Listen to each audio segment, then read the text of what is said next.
வணக்கம் and welcome to செலின்ராஸ் lifestyle. இது நம்ம சேனல். இன்றைக்கி ஒரு ஹாப்பியான விலாக் தாங்க பார்க்க போகிறோம். இவ்வளோ நாள் நம்ம இதில் ஹோம் டூர் தான் பார்த்துட்டு இருந்தோம். ஃபர்ஸ்ட்டு நம்ம பேலஸ் டூர் பார்க்க போகிறோம். ஸோ நமக்கு தான் பேலஸ், பட் அக்பருக்கெல்லாம் அது வீடு தானே. ஸோ நம்ம அக்பரோட ஹோம் டூர் அப்படின்னு கூட இதை நம்ம சொல்லலாம். ஸோ இந்த பேலஸ் என்ன அப்படின்னா, ஆக்ராவில் இருக்கிற ரெட் ஃபோர்ட் தான் நம்ம பார்க்க போகிறோம்.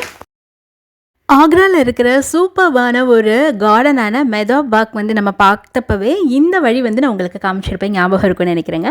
ரெட் ஃபோர்ட்டுக்கு போகிற வழி எல்லாமே இந்த மாதிரி பிரிக்கால், செங்கற்களால் செய்யப்பட்டு பூசப்படாத செங்கல் எப்படி இருக்குமோ அந்த ஒரு ஃபினிஷ்லேயே தான் இன்னமும் கூட இருக்குது. இப்போ நீங்கள் பார்த்துட்ருக்கிறது அந்த கோட்டையோட வெளிப்புற சுவர். இது ஃபுல்லாக நான் காமிச்சிருக்கேன் உங்களுக்கு, எவ்வளோ லென்த்தாக இருக்குது அப்படின்னு சொல்லி பாருங்கள். நான் இந்த இடத்துல ஒரு டிப்ஸ் சொல்ல விரும்புகிறேன். நீங்கள் எந்த பேலஸ் பார்க்கறதுனாலும் சரி, ரெட் ஃபோர்ட் ஆகட்டும், இல்லைனா ஜெய்ப்பூர், உதய்பூர், இந்த மாதிரி ராஜஸ்தானில் இருக்கிற பேலஸ்லாம் நீங்கள் பார்க்குறது, இல்லை ஃபோர்ட்லாம் பார்க்குறதா இருந்தால் கூட நம்ம பகல் டைமில் டூரிஸ்ட்டாக போகிறது ஒரு விஷயம். இன்னொன்று அங்கேயே அரேஞ்ச் பண்ணுவாங்க நமக்கு நைட் விசிட் அப்படின்னு சொல்லிட்டு. அப்போ போகணுன்னா அந்த காலத்தில் கரண்ட்லாம் இல்லாதப்ப அந்த கோட்டைகள்லாம் எப்படி இருந்துச்சோ அதே ஃபீல் நம்மளால் பார்க்க முடியும், ஃபீல் பண்ண முடியும். ஸோ அன்ஃபார்ச்சுனேட்லி இங்கே என்னால் எடுக்க முடியல நைட்டு. ஸோ பகலில் நான் காமிச்சிருக்கேன் பாருங்கள். இவ்வளோ பெரிய நீளமான ஒரு கோட்டை சுவர் இந்த ரெட் ஃபோர்ட்க்கு இருக்குதுங்க. போய்கிட்டே இருக்குது.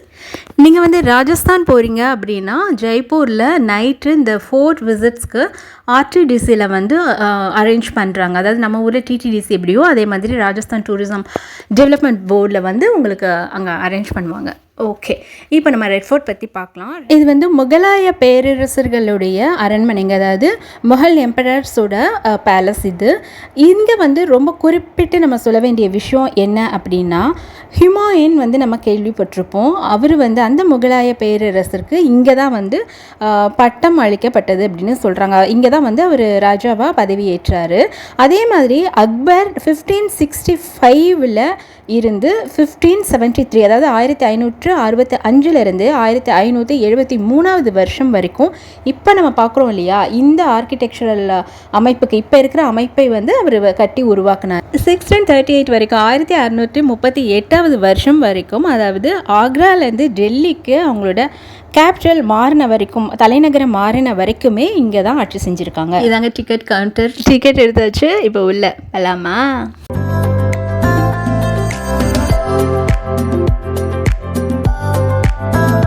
தாஜ்மஹல்லேருந்து 2.5 கிலோமீட்டர்ஸ் தூரத்தில் இந்த ரெட் ஃபோர்ட் அமைஞ்சிருக்குங்க. இதை ஷாஜஹானும் அதுக்கப்புறமா ரெனோவேட் பண்ணியிருக்காரு, அதாவது புதுப்பித்து கட்டியிருக்காரு.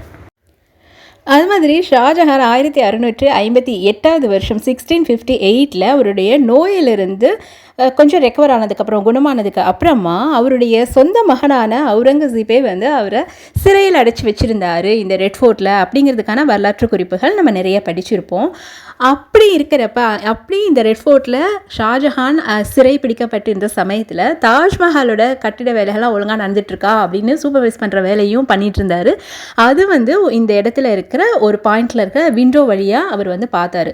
ஸோ இது 2.5 கிலோமீட்டர்ஸ் டிஸ்டன்ஸில் தான் தாஜ்மஹால் இருக்குது ரெட் ஃபோர்ட்லேருந்து அப்படின்றதுனால அவரால் ஈஸியாக பார்க்க முடிஞ்சது. அந்த இடத்தையும் நான் உங்களுக்கு காட்டுறேன். இப்போ பாருங்கள், இந்த கோட்டையோட சுவர்கள்லாம் நான் க்ளோஸ்அப்பில் காமிக்கிறேன். ஃபுல்லாகவே இந்த மாதிரி செங்கலால் தாங்க கட்டப்பட்டிருக்கு. இவ்வளோ வருஷங்கள் ஆகியும் எப்படி இவ்வளோ ஸ்ட்ராங்காக இருக்குது அப்படிங்கிறது தெரியல. அண்ட் இந்த பாதை நடந்து போகிறது கொஞ்சம் ஸ்டீப்பாகவே இருக்குது. ஸோ நடக்கிறது கொஞ்சம் கஷ்டம்தான், கஷ்டப்பட்டு தான் நடக்கணும். அதான் நான் சொல்லிகிட்ருக்கேன். இப்போ நடக்க முடியல, கஷ்டமாக இருக்குது அப்படின்ட்டு. ஸோ அந்த மாதிரி ஸ்டீப்பாக இருக்குது. ஓகே, இப்போ நம்ம அதோட என்ட்ரன்ஸ் பார்க்குறோம். உள்ள நுழைஞ்சனியே நம்ம ஊரில் எல்லாம் திண்ணை இருக்கும்ல, கிராமங்களில் இருக்க திண்ணை வீடுகள் மாதிரி இங்கே ரொம்ப ரொம்ப ஸ்ட்ராங்கான கல்லால் திண்ணை செஞ்சுருக்காங்க. ஸோ அதுதான் இப்போ நீங்கள் பார்க்குறீங்க. அப்புறம் இதுதான் ஓவரால் வெளியில் இருக்கிற வியூ.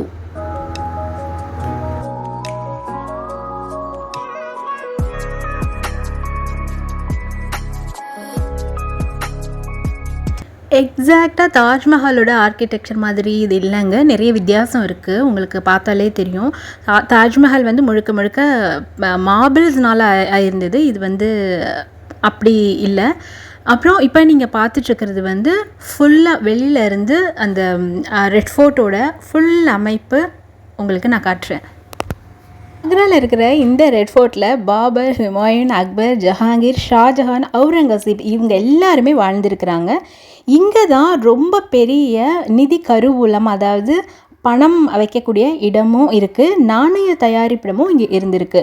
ஆக்ராவில் இருக்கிற இந்த ரெட் ஃபோர்ட்டை லாக்கிலா அப்படின்னு சொல்கிறாங்க. இந்த ரெட் ஃபோர்ட் அரைவட்ட தள வடிவத்தில் இருக்குது, அதாவது செமி சர்க்கிளில் இருக்குது. இந்த கோட்டையோட மதில் சுவர்கள் 70 அடிகள் உயரமாக, 70 ஃபீட்ஸ் யோசிச்சு பாருங்கள், 70 அடி உயரத்தில் இருக்குது. ரெட் ஃபோர்ட்டுக்கு மொத்தம் 4 வாசல்கள் இருக்குங்க. இதில் வந்து கேசூரி வாயில் அப்படிங்கிறது ஆற்றை நோக்கி இருக்கிற ஒரு கேட், அடுத்தது வந்து டெல்லி வாயில், அதுக்கப்புறம் லாகூர் வாயில் என்று அழைக்கப்படுற 2 வாசல்கள் வந்து ரொம்ப இம்பார்ட்டண்ட்டானது.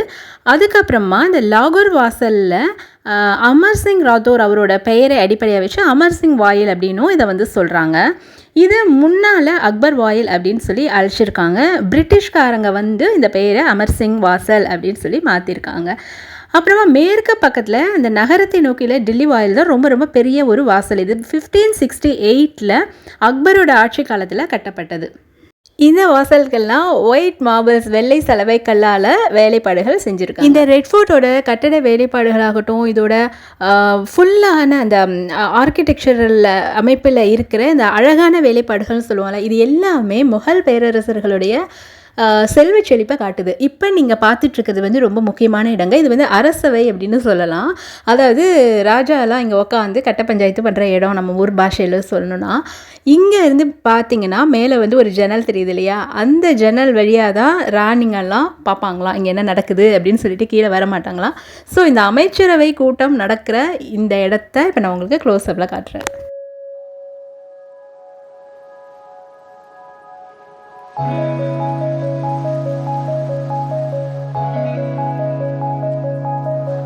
ஸோ மேலே தெரியுதா பால்கனிஸ் மாதிரி இருக்குல்ல, இதுதான் வந்து ராணிகள்லாம் நின்று இங்கே அமைச்சரவையில் அரசவையில் என்ன நடக்குது அப்படின்னு வேடிக்கை பார்க்குற இடம். ஸோ இந்த பால்கனிஸில் இருக்கிற அந்த தூண்கள் ஆகட்டும், அதுக்கு மேலே இருக்க அந்த ஆர்ச் எல்லாமே வந்து பார்த்திங்கன்னா அவ்வளோ மைன்யூட்டான ஒர்க்குங்க, அவ்வளோ இன்ட்ரிகேட் ஒர்க்ஸ்னு சொல்லுவோம்ல, நுண்ணிய வேலைப்பாடுகள்னு.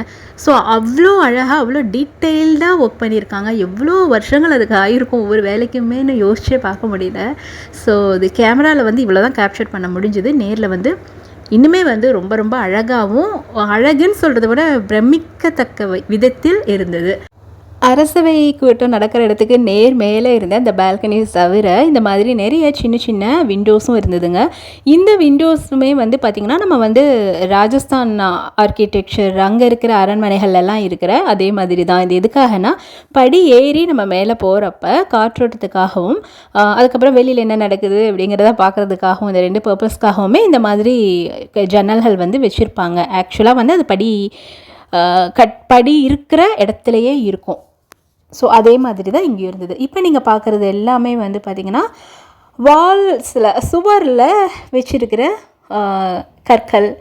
அதுக்கப்புறமா வந்து நம்ம ஊரில் இப்போ இருக்கிற செல்ஃபி ஸ்பாட்ஸ் மாதிரி அப்பயே பாருங்களேன் எவ்வளோ அழகாக வச்சுருக்காங்கன்னு அந்த கார்னரில். ஸோ இதெல்லாம் வந்து கொஞ்சம் கொஞ்சம் எனக்கு என்னமோ மதுரையில் இருக்கிற இந்த திருமலை நாயக்கர் மஹால் இருக்குல்ல, அந்த இடத்த வந்து இந்த ஒரு இடம் மட்டும் ரெசிம்பிள் பண்ணிச்சு, ஃபுல்லாக இல்லை, இந்த ஒரு இடம் மட்டும். அப்புறமா இங்கேருந்து பார்த்தோன்னா பெரிய கார்டன். ஸோ இவ்வளோ பெரிய கார்டன், ஆக்சுவலாக வந்து பெரிய கார்டன், அந்த கார்டனை சுற்றி அரண்மனை அப்படி தான் இருக்குது. ஸோ அரண்மனைக்கு வெளியில் கார்டன் அப்படிங்கிறது இல்லாமல் பெரிய கார்டன் நடுவில் அதை சுற்றி கட்டடங்கள் அப்படின்னு தான் வந்து இருக்குது. பார்க்குறீங்களே, இப்போ பார்த்தாலே உங்களுக்கே தெரியும். இந்த பக்கம் ஒரு கார்டனா, இப்போ பாருங்களேன் பின்னாடி இந்த வாசல் வழியாக இன்னொரு கார்டன், இப்படி சுற்றி சுற்றி வளைச்சி கட்டியிருக்காங்கப்பா.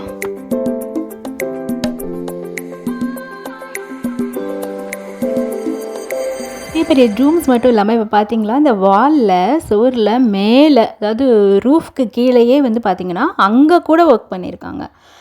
ஸோ அதுவும் வந்து இன்ட்ரிகேட் ஒர்க்ஸ் தான். இப்போ நீங்கள் பார்க்குறீங்கல்ல, இங்கே பாருங்கள் வரிசையாக அந்த ஆர்ச்சுக்கு மேலே ஒரு ஷேப்பில் எல் ஷேப்பில் வந்து ஒர்க் பண்ணியிருக்காங்க.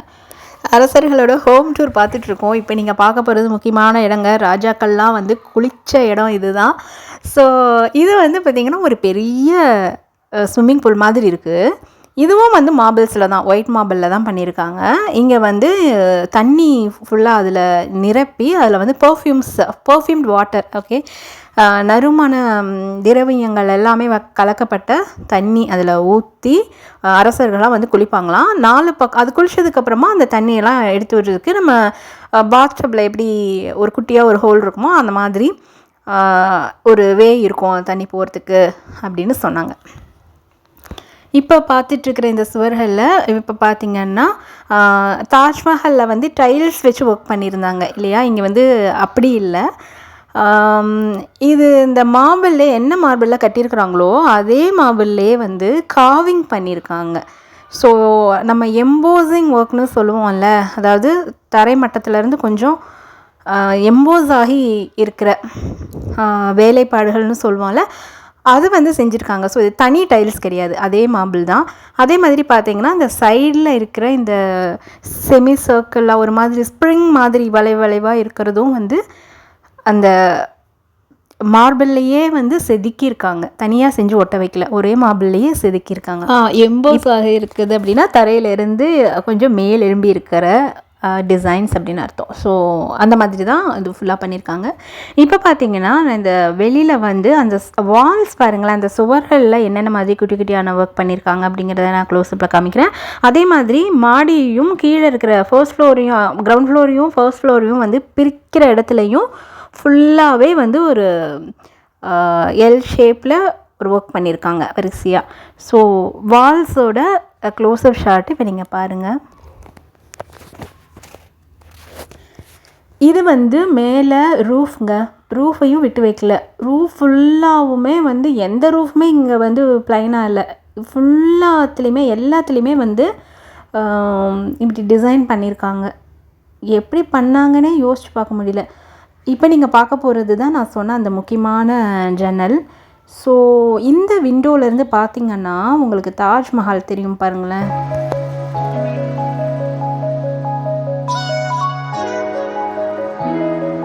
ஸோ ரெட் ஃபோர்ட்டுக்கும் தாஜ்மஹாலுக்கும் 2.5 கிலோமீட்டர்ஸ் தான் சொன்னேன் இல்லையா. ஸோ இங்கேருந்து பார்த்தாலே தெரியும்.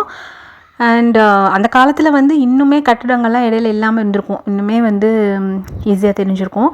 பாருங்கள், ஃபோக்கஸ் பண்ணுறேன். ஆமாண்ணான்னு தெரியும் பாருங்கள். தெரிஞ்சிருச்சு, தாஜ்மஹால் தெரியுதா.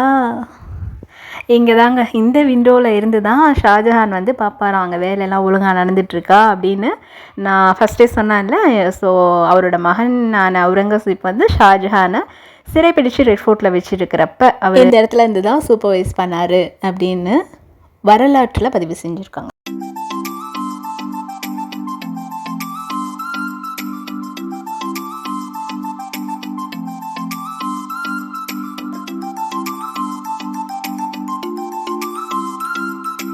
முகல் எம்பரர்ஸ், முகலாய பேரரசர்கள் வாழ்ந்த ஆக்ரா ரெட் ஃபோர்ட்டோட ரொம்ப அழகான வியூஸ் எல்லாமே முடிஞ்ச அளவுக்கு நான் காமிச்சிருக்கேன். இப்போவும் பாருங்கள், இது வந்து ஆப்போசிட்டில் இருக்கிற அந்த பில்டிங்கை ஜூம் பண்ணி காமிச்சிருக்கிறேன். இங்கேயும் எவ்வளோ இன்ட்ரிகேட் ஒர்க் இருக்குதுன்னு பாருங்கள். வாசல் படியை கூட விட்டு வைக்கலங்க. வாசல் படிக்கு கூட அந்த குட்டி குட்டியாக இருக்கிற அந்த படிக்கட்டுகள் கூட அவ்வளோ அழகாக செஞ்சுருந்தாங்க. அண்ட் இதெல்லாம் வந்து விளக்கு வைக்கிற இடம். ஷாஜஹான் ரெட் ஃபோர்ட்லேருந்து தாஜ்மஹாலோட வியூ பார்த்தா அந்த வியூ பாயிண்ட்டு அந்த இடத்த உங்களுக்கு நான் திரும்பவும் காட்டுறேன். நாங்கள் போன சமயத்தில் ஆக்சுவலாக ரெனோவேஷன் ஒர்க் அங்கே நடந்துட்டு இருந்ததுனால நான் இப்போ கவர் பண்ணியிருக்கிறது பாதி கூட இல்லை. ஸோ அதுவே இவ்வளோ அழகாக இருக்குது. கண்டிப்பாக இன்னொரு வாட்டி போய் இது ஃபுல் ஃபோர்ட்டையும் பார்க்கணும். ஸோ நாட் ஈவன் 50% எங்களுக்கு வந்து அன்றைக்கி அலோவ் பண்ணது, ஏன்னா ரெனோவேஷன் ஒர்க் நடந்துட்டு இருந்தது. ஸோ இது தாங்க முகல் எம்பரர்ஸோட பேலஸ் டூர், அக்பரோட ஹோம் டூர் எல்லாமே. இந்த வீடியோ உங்களுக்கு பிடிச்சிருக்குன்னு நினைக்கிறேன். இன்னொரு வீடியோவில் உங்களை சந்திக்கும் வரை tata bye bye, see you and take care.